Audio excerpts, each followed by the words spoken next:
ఆంధ్రప్రదేశ్ రాష్ట్ర పిసిసి అధ్యక్షురాలు షర్మిలా రెడ్డి ఆదేశాల మేరకు పోలవరం ప్రాజెక్టు నిర్మాణం పైన, పోలవరం నిర్వాసితుల సమస్యలపైన ఒక కమిటీని నియమించడం జరుగుతుందని ఆ పార్టీ పోలవరం నియోజకవర్గ కోఆర్డినేటర్ బండి విజయభాస్కర్ అన్నారు.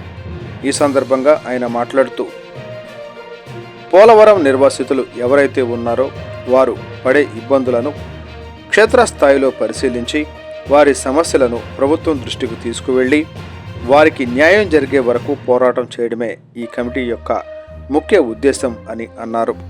నిర్వాసితులు చాలా ఇబ్బందులు పడుతున్నారని, వారి ఇబ్బందులను కూటమి ప్రభుత్వం చిత్తశుద్ధితో పరిశీలించి వారికి న్యాయం చేయాలని కోరారు. పోలవరం ప్రాజెక్టు నిర్మాణం విషయంలో ప్రతిపాదించిన ఎత్తు ఎంత, ప్రస్తుతం నిర్మిస్తున్న ఎత్తు ఎంత అని బహిరంగంగా ప్రకటించాలని వారు కోరారు. ఈ కార్యక్రమంలో జిల్లా ఎస్సీ సెల్ అధ్యక్షులు కె రాజరత్నం, జిల్లా ఎస్టీ సెల్ అధ్యక్షులు కంగాల శ్రీరామ్, బుట్టాయిగూడెం మండల అధ్యక్షులు సిహెచ్ కుటుంబరావు, కొయ్యలగూడెం మండల అధ్యక్షులు దారం సత్యరాజు, బుట్టాయిగూడెం మండల మైనారిటీ సెల్ అధ్యక్షులు ఏ యేసుపాదం తదితరులు పాల్గొన్నారు. కోఆర్డినేటర్ బండి విజయభాస్కర్ అని మాట్లాడుతున్నాను.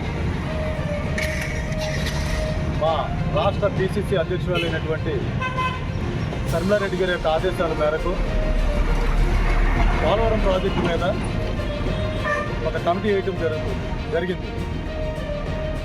ఈ కమిటీ ఉద్దేశం ఏంటంటే, పోలవరం నిర్వాసితులు ఎవరైతే ఉన్నారో వారు పడేటటువంటి ఇబ్బందులు ఏవైతే ఉన్నాయో క్షేత్రస్థాయిలోకి వెళ్ళి వాళ్ళు పడుతున్నటువంటి ఆ యొక్క సమస్యలను ప్రభుత్వం తీసుకెళ్ళి వాళ్ళకి రావాల్సినటువంటి R&R ప్యాకేజీ వచ్చే వరకు కూడా పోరాటం చేయడమే కమిటీ ఉద్దేశం. అలాగే పోలవరం ప్రాజెక్టు పైన ఏవైతే అవకతవకలు ఉన్నాయో, కాపర్ డ్యామ్ ఎందుకైతే కొట్టుకుపోయిందో, ఎన్ని ప్రభుత్వాలు మారినప్పటికీ కూడా పోలవరం ప్రాజెక్టు ఎందుకు పూర్తి కావట్లేదో, ఇది రాష్ట్ర ప్రభుత్వాల వైఫల్యమా లేక కేంద్ర ప్రభుత్వం యొక్క వైఫల్యమా?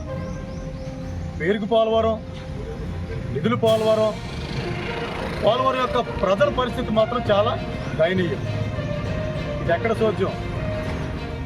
ఇవాళ కూటమి ప్రభుత్వాన్ని నేను ఒక హెచ్చరిక చేస్తున్నాను. ఒక్కసారి కూటమి ప్రభుత్వం క్షేత్రస్థాయిలో ఒకసారి పరిశీలన చేయండి. పోలవరం నియోజకవర్గంలో ముంపు గ్రామాల ప్రజలు పడుతున్నటువంటి ఇబ్బందులను ఒక్కసారి మీరు దృష్టికి తీసుకోండి.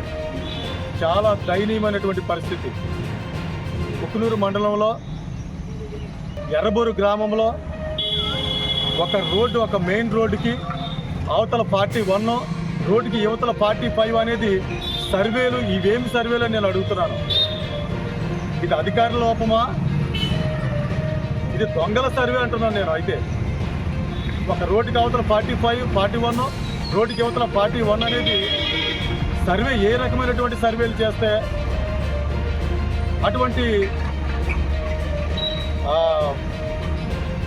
ఇబ్బందులు? కాంగ్రెస్ పార్టీ రాష్ట్రంలో చాలా ముఖ్యమైనటువంటి పాత్ర పోషిస్తుంది. అపోజిషన్ అంటే వైసీపీ ప్రభుత్వం చేయలేనటువంటి పని కాంగ్రెస్ పార్టీ చేస్తుంది. ప్రజలు కూడా కాంగ్రెస్ పార్టీ పట్ల విశ్వాసంతో ఉన్నారు.